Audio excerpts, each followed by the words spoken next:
Hi hello ನಮಸ್ಕಾರ. ನಮಸ್ತೆ sir. Second hand ಅಲ್ಲಿ ಬೈಕು ಕಾರು ತಗೋಬೇಕು ಅಂತಿದ್ದೀರಾ? ಹಾಗಾದ್ರೆ ಈ ವಿಡಿಯೋನ ಫುಲ್ ನೋಡಿ. ಸೆಕೆಂಡ್ ಹ್ಯಾಂಡ್ ಅಲ್ಲಿ ಗಾಡಿ ತಗೊಳ್ಳೋ ಮುಂಚೆ ಏನೇನ್ ನೋಡಬೇಕು, ಹಾಗೆ ಸೆಕೆಂಡ್ ಹ್ಯಾಂಡ್ ಮಾರ್ಕೆಟ್ ಅಲ್ಲಿ ಏನೇನ್ ಸ್ಕ್ಯಾಮ್ ನಡೀತಾ ಇದೆ, ಸ್ಕ್ಯಾಮ್ ಆಗದೆ ಗಾಡಿ ತಗೋಬರೋದು ಹೇಗೆ, ಇದೆಲ್ಲದ್ರ ಬಗ್ಗೆನೂ ಈ ವಿಡಿಯೋದಲ್ಲಿ ಹೇಳ್ಕೊಡ್ತೀನಿ. ಕೊನೆವರೆಗೂ ನೋಡಿ. Car, bike, auto, van, goods carriers ಇದೆಲ್ಲದನ್ನು ಸೇರಿಸಿ ಗಾಡಿ ಅಂತ ಅನ್ಕೊಳ್ಳೋಣ. ನಾವೆಲ್ಲ ಮಿಡಲ್ ಕ್ಲಾಸ್ ಜನ. ಎಲ್ಲರೂ ಶೋರೂಮ್ ಅಲ್ಲೇ ಹೋಗಿ ಹೊಸ ಗಾಡಿಗಳನ್ನ ತಗೊಳಕ್ಕಾಗೋದಿಲ್ಲ. ಕೆಲವರು ಅವ್ರ ಡ್ರೀಮ್ ಬೈಕ್ಸ್ ನ ಶೋರೂಮ್ ಅಲ್ಲಿ ಜಾಸ್ತಿ ದುಡ್ಡಾಗುತ್ತೆ ಅಂತ ಸೆಕೆಂಡ್ ಹ್ಯಾಂಡ್ ತಗೊಳಕ್ ನೋಡ್ತಾರೆ. ಫ್ಯಾಮಿಲಿಗೆ ಒಂದು ಕಾರ್ ತಗೊಳ್ಳೋಣ ಅನ್ಕೊಂಡಾಗ ಬಜೆಟ್ ಕಮ್ಮಿ ಇರೋದ್ರಿಂದ ಸೆಕೆಂಡ್ ಹ್ಯಾಂಡ್ ಮಾರ್ಕೆಟ್ ಕಡೆ ನೋಡ್ತಾರೆ. ಡ್ರೈವಿಂಗ್ ಕೆಲಸ ಮಾಡಿ ಜೀವನ ಕಟ್ಕೊಳ್ಳೋಣ ಅಂತ, ಬಿಸ್ನೆಸ್ ಹೆಲ್ಪ್ ಆಗ್ಲಿ ಅಂತ ಎಲ್ಲೋ ಬೋರ್ಡ್ ಗಾಡಿಗಳನ್ನ ನೋಡೋರು ಬ್ರೋಕರ್ಸ್ ಹತ್ರ ಹೋಗ್ತಾರೆ. ಇವರೆಲ್ಲರೂ ದುಡ್ಡಿಂದಾನೇ ತಗೊಳ್ಳೋದು. ಅದಕ್ಕೆ ಅಂತ ಕಷ್ಟಪಟ್ಟು ದುಡ್ದಿರ್ತಾರೆ. ಮನೇಲಿರೋ ಚಿನ್ನನ ಗಿರ್ವಿ ಇಟ್ಟು ಸಾಲ ತಂದಿರ್ತಾರೆ, ಇಲ್ಲ ಅಂದ್ರೆ ಯಾವ್ದಾದ್ರು ಸಂಘದಲ್ಲಿ ಲೋನ್ ಹಾಕ್ಸ್ಕೊಂಡಿರ್ತಾರೆ. ಸೊ ಇಷ್ಟೆಲ್ಲ ಸ್ಯಾಕ್ರಿಫೈಸ್ ಮಾಡಿ ದುಡ್ಡು ಅರೇಂಜ್ ಮಾಡಿ ಆಸೆ ಕನಸುಗಳನ್ನ ಇಟ್ಕೊಂಡು ಒಂದು ಗಾಡಿ ತಗೊಳ್ಳೋಣ ಅಂತ ಹೋದಾಗ ಸ್ಕ್ಯಾಮ್ ಆದ್ರೆ ಹೆಂಗನ್ಸುತ್ತೆ? ನನಗಂತೂ ಈ ಜೀವನವೇ ಬೇಸರ ಆಗೋಗ್ಬಿಟ್ಟಿದೆ.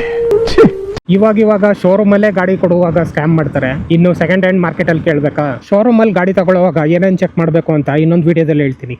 ಇವಾಗಂತೂ ಎಲ್ಲಾ ಸೆಕೆಂಡ್ ಹ್ಯಾಂಡ್ ಮಾರ್ಕೆಟ್ಸ್ ಅಲ್ಲೂ ತುಂಬಾ ಸ್ಕ್ಯಾಮ್ಸ್ ನಡೀತಾ ಇದೆ. ಎಲ್ಲರೂ ಸ್ಕ್ಯಾಮ್ ಮಾಡ್ತಾ ಇದಾರೆ ಅಂತ ಹೇಳ್ತಾ ಇಲ್ಲ. ಒಂದಷ್ಟು ಜನ ನಿಯತ್ತಾಗಿ ದುಡ್ಡು ಮಾಡೋರು ಇರ್ತಾರೆ. ಇರೋದನ್ನ ಇದ್ದಾಗೆ ಹೇಳಿ ಗಾಡಿಗಳನ್ನ ಸೆಲ್ ಮಾಡ್ತಾರೆ. ಆದ್ರೆ ಆ ತರ ಸಿಗೋದು ಎಲ್ಲೋ ರೇರು. ಈ ವಿಡಿಯೋ ನೋಡಿ ಒಂದಷ್ಟು ಜನ ಅಫೆಂಡ್ ಆಗ್ಬೋದು. ಸ್ಕ್ಯಾಮ್ ಮಾಡೋರ್ ಬಿಸ್ನೆಸ್ ಸ್ವಲ್ಪ ಕಮ್ಮಿ ಆಗ್ಬೋದು.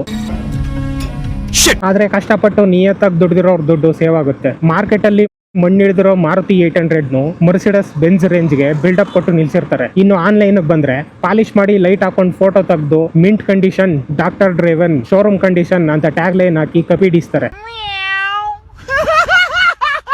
ಸೆಕೆಂಡ್ ಹ್ಯಾಂಡ್ ಮಾರ್ಕೆಟ್ ಅಲ್ಲಿ ಫಸ್ಟ್ ನಡೆಯೋ ಸ್ಕ್ಯಾಮ್ ಅಂದ್ರೆ ಮೀಟರ್ ಟ್ಯಾಂಪರಿಂಗ್. ಇವಾಗ ನಾವು ಒಂದ್ 5 ವರ್ಷ ಹಳೆ ಬೈಕ್ನೋ ಅಥವಾ ಒಂದ್ 10 ವರ್ಷ ಹಳೆ ಕಾರ್ನೋ ನೋಡಕ್ ಹೋಗಿರ್ತೀವಿ. ಆದ್ರೆ ಮೀಟರ್ ಅಲ್ಲಿ ಮಾತ್ರ ಬರೀ 30,000 ಕಿಲೋಮೀಟರ್ ಓಡಿರುತ್ತೆ. ಹೆಂಗಿದು ಅಂತ ನೋಡಿದ್ರೆ ರಾತ್ರಿ 1 ಲಕ್ಷ 2 ಲಕ್ಷ ಓಡಿರೋ ಗಾಡಿನ ತಂದು ಅದ್ರ ಮೀಟರ್ ಕೇಬಲ್ ನ ಡ್ರಿಲ್ಲಿಂಗ್ ಮಿಷಿನ್ ಕನೆಕ್ಟ್ ಮಾಡಿ ರಿವರ್ಸ್ ಓಡಿಸ್ತಾರೆ. ಸೊ 7 ಲಕ್ಷ ಕಿಲೋಮೀಟರ್ ನ 20,000ಕ್ಕೂ ತಂದು ನಿಲ್ಲಿಸಬಹುದು. ಏನು ಇವಾಗ ಡಿಜಿಟಲ್ ಮೀಟರ್ ಬರುತ್ತಲ್ಲ ಅಂತ ಕೇಳಿದ್ರ, ಕಂಪ್ಯೂಟರ್ ನ ಗಾಡಿ ಕನೆಕ್ಟ್ ಮಾಡಿ ಗಾಡಿ ಸಿಸ್ಟಮ್ ಸಾಫ್ಟ್ವೇರ್ ನ ರೀಸೆಟ್ ಮಾಡ್ತಾರೆ ಅಷ್ಟೇ. ಸಾರ್ ಕಮ್ಮಿ ಓಡಿದೆ, ಡಾಕ್ಟರ್ದು ಇದು, ಕ್ಲಿನಿಕ್ ಮನೆ ಅಷ್ಟೇ ಓಡಾಡಿರೋದು, ತುಂಬಾ ಚೆನ್ನಾಗಿ ಮೇಂಟೈನ್ ಮಾಡಿದ್ದಾರೆ ಅಂತೆಲ್ಲ ಪುಂಗ್ತಾರೆ. ಇನ್ನು ಎರಡನೇ ಸ್ಕ್ಯಾಮ್ ಅಂದ್ರೆ ಆಕ್ಸಿಡೆಂಟ್ ಗಾಡಿಗಳು. ಒಂದ್ ಲಾರಿ ಗುದ್ದಿ ಅಪ್ಪಚ್ಚಿ ಆಗಿದ್ರು ಗಾಡಿ ಎತ್ಕೊಬಂದು ಟಿಂಕ್ರಿಂಗು ಪೇಂಟಿಂಗ್ ಮಾಡಿ ಇವಾಗ ಶೋರೂಮ್ ಅಲ್ಲಿ ತಂದಿರೋ ಗಾಡಿ ತರ ಪಾಲಿಶ್ ಹಾಕಿ, ಸಾರ್ ಇದು ಟೀಚರ್ಸ್ ಒಂದ್ ಸ್ಕ್ರಾಚ್ ಕೂಡ ಮಾಡಿಲ್ಲ, ಬರೀ ಸ್ಕೂಲು ಮನೆ ಅಷ್ಟೇ ಓಡಾಡಿರೋದು, ಚೆನ್ನಾಗಿ ಮೇಂಟೈನ್ ಮಾಡಿದ್ದಾರೆ ಅಂತ ಪುಂಗ್ತಾರೆ. ಅದನ್ನ ನಂಬ್ಕೊಂಡು ಗಾಡಿ ತಗೊಂಡು ಹೈವೇಲಿ 100-120 ಸ್ಪೀಡಲ್ಲಿ ಹೋದ್ರೆ ಅವಾಗ ಗಾಡಿ ಭರತನಾಟ್ಯ ಮಾಡ್ತಾ ಇರುತ್ತೆ. ಇನ್ನು ಮೂರನೇದು ಡಾಕ್ಯುಮೆಂಟ್ ಸ್ಕ್ಯಾಮ್. 6th ಓನರ್ಲಿರೋ ಗಾಡಿನ ಸೆಕೆಂಡ್ ಓನರ್ಗೆ ಫೇಕ್ ಆರ್ಸಿ ಮಾಡಿಸಿ, ಗಾಡಿ ತುಂಬಾ ಚೆನ್ನಾಗಿದೆ, ಸ್ಮೂತ್ ಆಗಿದೆ, ತಗೊಳ್ಳಿ ಟೆಸ್ಟ್ ಡ್ರೈವ್ ಮಾಡಿ ಅಂತ ಕೊಡ್ತಾರೆ. ನಾವು ಇಸ್ಕೊಂಡು ಒಂದ್ ರೌಂಡ್ ಓಡಿಸಿ ಗಾಡಿ ಏನ್ ಇಷ್ಟು ಸ್ಮೂತ್ ಆಗಿದೆ, ಕಡಿಮೆ ಓಡಿದೆ, ಒಂದ್ ಸ್ಕ್ರಾಚು ಆಗಿಲ್ಲ ಅಂತ ನಂಬ್ಕೊಂಡು ಮನೆಗೆ ತಗೊಂಡ್ ಬಂದ್ರೆ ಮುಗೀತು. 1 ತಿಂಗಳು ಎಲ್ಲ ಚೆನ್ನಾಗಿರುತ್ತೆ. ಅದಾದ್ಮೇಲೆ ಒಂದೊಂದಾಗಿ ಪ್ರಾಬ್ಲಮ್ಗಳು ಸ್ಟಾರ್ಟ್ ಆಗುತ್ತೆ. ನಿಮ್ಮ ಈ ತರದಲ್ಲ ಇದಾರೆ ಜನ. ಹಾಗಾದ್ರೆ ಗಾಡಿ ತಗೊಳ್ಳೋ ಮುಂಚೆ ಏನೇನ್ ನೋಡ್ಬೇಕು ಹೇಳ್ತೀನಿ ಕೇಳಿ.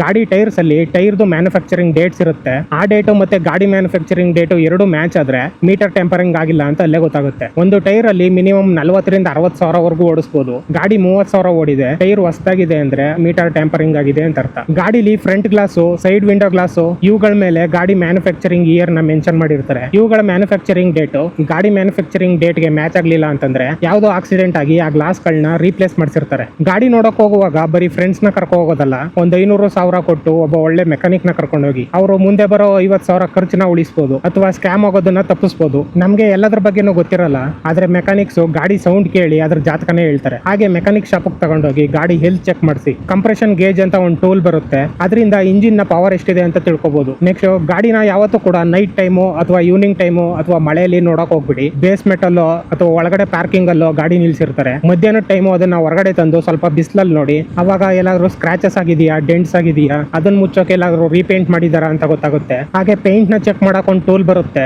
ಅದರಲ್ಲಿ ಇಷ್ಟು ಮೈಕ್ರಾನ್ಸ್ ಪೇಂಟ್ ಆಗಿದೆ ಅಂತ ತೋರಿಸುತ್ತೆ, ಅದನ್ನ ಯೂಸ್ ಮಾಡಿ.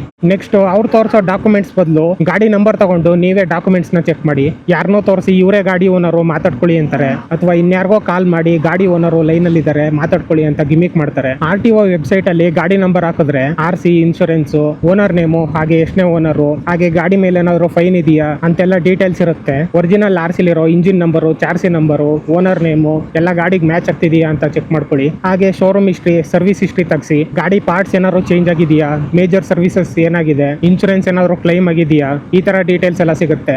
ಗಾಡಿ ಹೊಸದಾಗ್ಲಿ ಹಳೇದಾಗ್ಲಿ ಗಾಡಿ ತಗೊಳ್ಳೋದು ಅಂದ್ರೆ ಅದೊಂದು ಇಮೋಷನ್. ಅದನ್ನ ಗಾಡಿ ತರ ನೋಡದೆ ನಮ್ಮ ಫ್ಯಾಮಿಲಿಲಿ ಒಬ್ಬ ಮೆಂಬರ್ ತರ ನೋಡ್ತೀವಿ. ಈ ಹೊಸ ಫ್ಯಾಮಿಲಿ ಮೆಂಬರ್ ನ ಮನೆಗೆ ತರೋ ಮುಂಚೆ ಬ್ಯಾಕ್ ಗ್ರೌಂಡ್ ಎಲ್ಲ ಚೆಕ್ ಮಾಡ್ಕೊಳ್ಳಿ. ಮೋಸ ಹೋಗ್ಬೇಡಿ. ಒಂದೊಂದು ರೂಪಾಯಿನೂ ಕಷ್ಟಪಟ್ಟು ದುಡ್ದಿರ್ತೀರಾ, ಬೆವ್ರು ಸುರಿಸಿರ್ತೀರ. ಆ 1 ರೂಪಾಯಿಗೂ ಬೆಲೆ ಇದೆ, ಆ ಬೆವ್ರಿಗೂ ಬೆಲೆ ಇದೆ. ಇವಾಗ ರಕ್ತ ಬೇಕಿದ್ರು ಫ್ರೀಯಾಗಿ ಕೊಟ್ಬಿಡ್ತಾರೆ, ಆದ್ರೆ ಸುಮ್ನೆ ಯಾರು ಬೆವ್ರು ಸುರಿಸಿ ಕೆಲಸ ಮಾಡಲ್ಲ. ನಿಮ್ಮಲ್ಲಿ ಯಾರಾದ್ರೂ ಸೆಕೆಂಡ್ ಹ್ಯಾಂಡ್ ಗಾಡಿ ತಗೊಳಕ್ ಹೋಗಿ ಸ್ಕ್ಯಾಮ್ ಆಗಿದ್ದೀರಾ? ಆ ಥರ ಆಗಿದ್ರೆ ಒಂದು ಕಮೆಂಟ್ ಮಾಡಿ. ಮತ್ತೆ ಭೇಟಿಯಾಗೋಣ. ನಮಸ್ಕಾರ.